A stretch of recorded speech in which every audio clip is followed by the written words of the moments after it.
segunda coisa que eu aprendo com esse homem. Hoje vamos falar um pouco da inspiração da Bíblia. Por que pessoal, que é necessário falar da inspiração da Bíblia? Porque uma coisa é a gente definir claramente que a Bíblia é a palavra de Deus. Legal, show. Nós fizemos isso na semana passada. Agora, outra coisa é a gente entender como que a palavra de Deus se transformou em tinta e papel. Como que a palavra de Deus se materializou, como que ela virou texto, como que ela virou livro, como que ela virou carta. Algumas pessoas podem pensar, nós vamos falar isso aqui na lição, que Deus falava assim: Moisés, escreve aí, João, escreve aí, como se fosse um ditado, igual o ditado da escola, né? Onde o professor fala uma coisa e o aluno tem que escrever. A gente vai ver que a Bíblia não foi produzida assim. A Bíblia não surgiu como fruto de um ditado. Algumas pessoas também acham que é como se tivesse baixado alguma coisa e o cara começou a escrever e saiu a Bíblia. Também não foi isso que aconteceu. Algumas pessoas também acham que Deus deu a ideia, mas o autor da Bíblia escolheu as palavras. Também não foi isso que aconteceu. Esse tema da inspiração, ele é um pouco complicado de ser compreendido. Como assim a Bíblia foi inspirada? Será que o cara estava lá nos afazeres dele e do nada veio uma ideia, não, tem que escrever isso aqui? Ou então será que o cara caiu num transe profundo, ele ficou hipnotizado e começou a escrever? Ou será que ele ouvia Deus falar e fala, para aí, deixa eu anotar. Fala de novo, deixa eu anotar. Não, também não foi assim que aconteceu. Nós vamos entender como que a Bíblia se materializou em palavras, letras, textos, livros e assim por diante.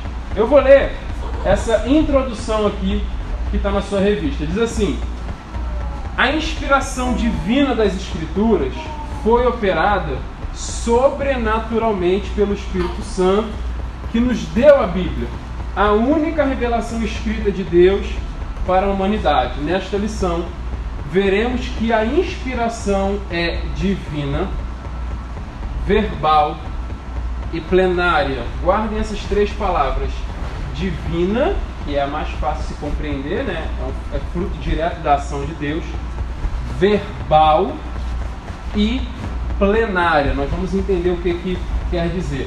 Nesse sentido, a Bíblia Sagrada é, para o crente salvo, a inspirada, inerrante e infalível palavra de Deus. Então, por exemplo, existem pessoas como Moisés que subiram lá no alto do monte, ou então quando Moisés, a Bíblia diz que quando Moisés entrava na tenda, ouviam-se duas vozes, a de Moisés e a de Deus. Certamente Moisés anotou alguma coisa, mas Lucas, ele foi atrás de um, foi na casa de um, foi na casa de outro, acompanhou Paulo em suas viagens. O que Paulo ia vivendo, Lucas ia registrando. Lucas não necessariamente, né, ouvir Deus falar para poder. Então, a primeira coisa que vocês têm que saber é que a inspiração divina, ela não é um processo uniforme. O que eu quero dizer com isso? Não acontece da mesma maneira com todos os livros da Bíblia. Alguns livros da Bíblia foram dados exatamente dessa maneira que vocês imaginaram, né? Moisés ali, ou então, melhor ainda, João no Apocalipse. Não foi João que escreveu Apocalipse? Ele fala que ele teve uma visão ali, filho do homem, ponte de pé, começa a escrever, porque eu vou te revelar, e João foi escrevendo, uma coisa ali sobrenatural. Mas Lucas, por exemplo, estava viajando com Paulo. Paulo andava, ele anotava. Paulo pregava, ele registrava, né?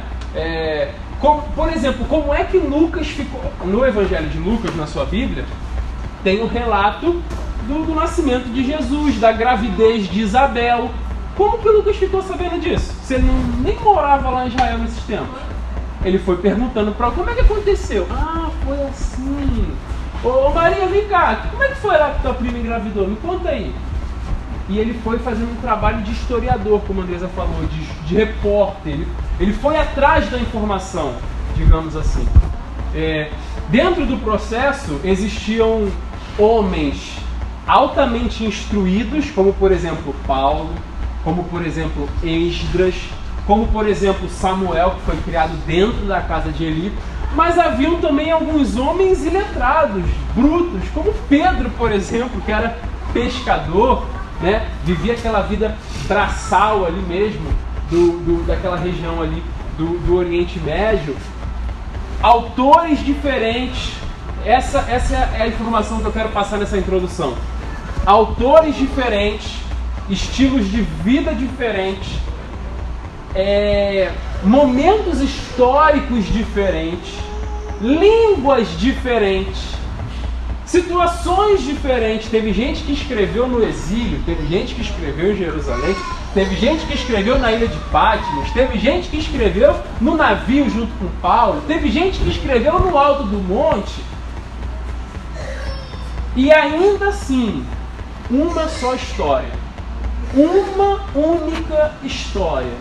Nós já falamos um pouco disso na última aula, isso é uma das provas que a Bíblia é a palavra de Deus, mas para que vocês saibam que desde Moisés, que foi o primeiro escritor bíblico, até João, que foi o último escritor bíblico, havia o mesmo Espírito Santo inspirando cada uma dessas escritas. O mesmo Espírito Santo, o mesmo Deus, que quase ditou o Pentateuco para Moisés, não foi um ditado, né? Mas foi muito próximo disso. O mesmo Deus que fez aquilo lá no passado, foi o mesmo Deus que levou Lucas a registrar os relatos, foi o mesmo Deus que levou Paulo a sentar na casa dele, na mesa, escrever carta aos Colossenses, carta aos Coríntios, carta aos Romanos, carta a não sei quem. E foi o mesmo Deus que se apresenta para João, já velho, quase morrendo, preso lá na ilha de Patmos. O mesmo Espírito Santo, ele estava por trás das cortinas, digamos assim, orquestrando todas as escritas da Bíblia, tá bom? E é sobre isso que nós vamos falar hoje, sobre a doutrina da inspiração. Aqui no tópico 1 da rede de vocês, vai estar escrito assim, ó: a doutrina da inspiração é bíblica. O que o autor quer dizer com isso? É que é uma doutrina que tem base bíblica. Ou seja, não foram os teólogos do século XV, da Idade Média, dos mosteiros, que inventaram a doutrina da inspiração. Não. Na própria Bíblia, nós temos provas de que a doutrina da inspiração é bíblica. Está escrito assim, ó, nas páginas do Antigo Testamento, a expressão, abre aspas, assim diz o Senhor, e outras similares são usadas mais de 3.800 vezes. Ao receber a revelação no Monte Sinai, Moisés escreveu, está lá em Êxodo 24:4, escreveu todas as palavras do Senhor. Jeremias foi advertido, não esqueças nenhuma palavra. No texto do Novo Testamento, Paulo disse que usava as palavras, abre aspas, que o Espírito Santo ensina. João assegura que o Senhor lhe revelou coisas que brevemente devem acontecer. E o próprio Senhor Jesus asseverou que até os sinais diacríticos do texto hebraico eram inspirados. Quando ele disse assim, abre aspas, nenhum J ou nenhum tio se omitirá da lei. Assim sendo, a própria Escritura reivindica que a mensagem bíblica veio da parte de Deus. Então, por mais que a gente pense que ao longo de todos esses anos, alguém pode ter deixado uma letrinha de fora, alguém pode ter deixado uma palavrinha passar, alguém pode ter colocado uma vírgulazinha errada? Não. O próprio Cristo falou que nenhum tio, nenhum J, e se não me falha a memória, lá no finalzinho de Apocalipse, lá no finalzinho está escrito que aquele que acrescentar ou tirar uma letra que for, sei lá, uma vírgula, um tio, alguma coisa assim. Deixa eu pegar o texto aqui para não ficar só na minha imaginação. E vai dizer que, de fato, cada vírgula, cada ponto, cada sinal precisa ser respeitado. Está aqui, ó, Apocalipse 22, verso 18. Eu, a todo aquele que ouve as palavras da profecia desse livro, testifico. Se alguém lhes fizer qualquer acréscimo, Deus lhe acrescentará os flagelos escritos nesse livro. E se alguém tirar qualquer coisa das palavras do livro da profecia, Deus também tirará a sua parte da árvore da vida, da cidade santa e das coisas que se acham escritas nesse livro. Então, nenhum detalhe, pessoal, nenhum detalhe da Bíblia é sem motivo, é por acaso ou é em vão.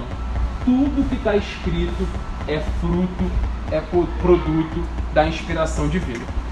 Aqui no tópico 2, a gente vai ter um termo grego bacana, diz assim, ó, a inspiração bíblica, ela é verbal. Está escrito, ratificamos que a Bíblia é divinamente inspirada. Essa tradução vem do termo grego, olha o que está escrito aí na sua revista, ó, theopneustos, que significa literalmente soprada por Deus. Desse modo, a inspiração é chamada de verbal porque Deus soprou nos escritores sagrados aquilo que deveria ser escrito. Porém, os autores bíblicos não foram usados automaticamente, como se eles escrevessem um ditado. Eles foram instrumentos de Deus, cada qual com a sua personalidade e talento, escreveram inspirados pelo Espírito Santo. Na outra página, essa ação divina foi tão intensa que todas as palavras registradas na Bíblia eram exatamente as palavras que Deus queria ver empregadas nas Escrituras. Será que a gente consegue crer nisso? Que cada palavrinha, por menor que seja, foi Deus que projetou de estar ali? É uma coisa um pouquinho, pelo menos na minha opinião, né? Um pouquinho difícil, um pouquinho, sei lá, não é tão fácil de você conceber que a Bíblia, nas milhões ou milhares de palavras que existem na Bíblia, todas elas são divinamente inspiradas. Mas sabe como é que isso faz diferença para a nossa Bíblia? Para a nossa vida? Se eu não creio que tudo que está escrito na Bíblia é divinamente inspirado, quando eu estiver lendo a Bíblia, eu vou pular a genealogia. Quando começar aquela genealogia enorme, fulano gerou ciclano, e gerando ciclano, fulano gerou Beltrano, e Beltrano gerou... Eu vou pular aquilo ali. Sim, isso aqui é genealogia, não vou ler não. Dentro das genealogias tem muita coisa que nos presta. Se eu não entender, quando começar aqueles relatos lá da lei, aquelas coisas, ofertas, e você vai trazer uma efa de flor de farinha e 2 pombinhas e você vai passar por aquilo ali batido. Quando nós, ali dentro daquelas ofertas, daqueles detalhes técnicos da lei, tem muita coisa que também nos serve. Ou então lá nos dias de Josué, quando ele repartiu a terra, e a terra fulano de tal para a tribo de Gade, a terra fulano de tal para a tribo de Manassés, e a terra fulano de tal para a tribo de Zebulon. Aquelas coisas meio, dados históricos da Bíblia, a gente pensa, isso aqui não serve para mim, a gente passa batido. Mas tudo ali tem alguma serventia para nós. Pode ser que a gente não entenda no momento, mas em algum tempo, alguma hora futuramente, a gente vai entender. Você está aqui hoje, já se deparou com algum texto na Bíblia que aos seus olhos parecia não ter muita utilidade para você? Tipo genealogia, esse tipo de coisa, sim ou não? Sim. Acho que todo mundo aqui, né? Mas cara, através dessa lição do que a gente está tratando com essa lição, o meu convite é: comece a olhar para esses textos com um pouco mais de cuidado. Vai procurar o nome da cidade. O que significa o nome daquela cidade? O que significa o nome daquele camarada? O pai, o avô, o bisavô dele. O que serve aquilo ali? Eu vou dar um exemplo muito bom para vocês. O livro de Ruth, ele tem 4 capítulos. O último capítulo de Ruth traz uma genealogia pequenininha. Nessa genealogia está escrito assim, ó: estas são as gerações de Pérez. Aí fala, Pérez foi pai de fulano, foi pai de não sei quem, foi pai de não sei quem. Pai de Boaz, que foi pai, que gerou Obed, e que gerou Jessé, pai de Davi. Olha que interessante. Boaz, eu acho que é isso. Boaz, que gerou, marido de Ruth, né? Que gerou Obed, que gerou Jessé, que é pai de Davi. Um negócio desse. Só que eu pergunto para você, lá no começo, onde no livro de Ruth está escrito, estas são as gerações de Pérez. Pergunto para você, quem é o pai de Pérez? Alguém sabe de cabeça? Quem é o pai de Pérez? Pérez, ele tinha um irmão gêmeo chamado Zerá. Quem é o pai de Pérez? Pérez e Zerá, que um saiu, aí amarraram a fitinha no dedo, ele voltou, e depois saiu o outro. Quem é o pai de Pérez? Judá. É o caso de Judá e Tamar, lembra? Judá e Tamar se deitaram. Então, na verdade, o que a genealogia de Ruth está falando é que Davi é descendente direto de Judá. E nós sabemos que a bênção que Jacó liberou sobre Judá é o quê? O cetro não se apartará de Judá. O rei de Israel virá de Judá. Então, se eu estou lendo o livro de Ruth, agora é genealogia. Cara, eu vou perder o tesouro do livro de Ruth. Porque o livro de Ruth todinho ele é escrito para provar que Davi tinha sangue real. É para isso que serve o livro de Ruth. Para provar que o rei Davi, aquele moleque que Samuel ungiu lá no meio da casa, ele tinha sangue de rei. Ele era descendente direto de Judá, um dos 12 filhos de Jacó, e aquele filho que recebeu a bênção, que dele sairia o rei de Israel. Aí eu pego a genealogia de Ruth, passo por cima dela e perco o tesouro, né? Então, um exemplo prático para a gente entender como as genealogias são importantes. O nome das cidades são importantes. O nome das terras, o nome dos reis, tudo que está na Bíblia tem um certo tipo de importância. Ah, Júlio, mas eu passava batido mesmo. Eu também já passei batido por muitos desses textos, mas sabemos que o certo é fazer uma leitura diligente, prestando bastante atenção, procurando os detalhes de cada vírgula, de cada tio. Por quê? Pode ter alguma coisa ali que vai servir para a gente. É muito necessário. Agora, para fechar o primeiro ponto, eu vou abrir a palavra para vocês. Aqui, no 3, a inspiração bíblica, ela é plenária. Nós vamos entender o que significa essa palavrinha plenária. A inspiração da Bíblia também é plenária, isto é, a inspiração é total e completa, tanto do Antigo quanto do Novo Testamento. Então a palavra plenária significa plena, completa, não falta mais nada. Nossa declaração de fé professa que a inspiração da Bíblia é especial e única, não existindo um livro mais inspirado e outro menos inspirado, tendo todos o mesmo grau de inspiração e autoridade. Para por aí. Olha o que a gente está falando. Não existe um livro mais inspirado e um livro menos inspirado. Eu acho que Lucas e Apocalipse são um exemplo perfeito, né? Como é que João escreveu Apocalipse? Ele estava na ilha de Patmos, teve uma visão gloriosa, caiu como morto, aí foi ali levantado por Jesus, escreve o que vai acontecer. João estava lá, mano, preso na ilha, veio a revelação, ele registrou. Agora compara com Lucas. Lucas teve que subir no jumento, ir na casa de um. Ô fulano, como é que foi que aconteceu? Foi assim, ir na casa de outro. Paulo, vou contigo, vamos pro navio, vamos pra lá, vamos pra cima, vamos pra baixo. E Paulo tá morrendo lá e eu vou junto com Paulo. Lucas, ele teve que fazer um trabalho de repórter mesmo. uma investigação, foi o que o Lucas fez. Pergunto eu para vocês, qual dos dois livros é mais inspirado? João, que foi aquela coisa maravilhosa, visão, ou Lucas, que teve que ir atrás da informação? Resposta, os dois são igualmente inspirados. Não existe livro mais inspirado, nem livro menos inspirado.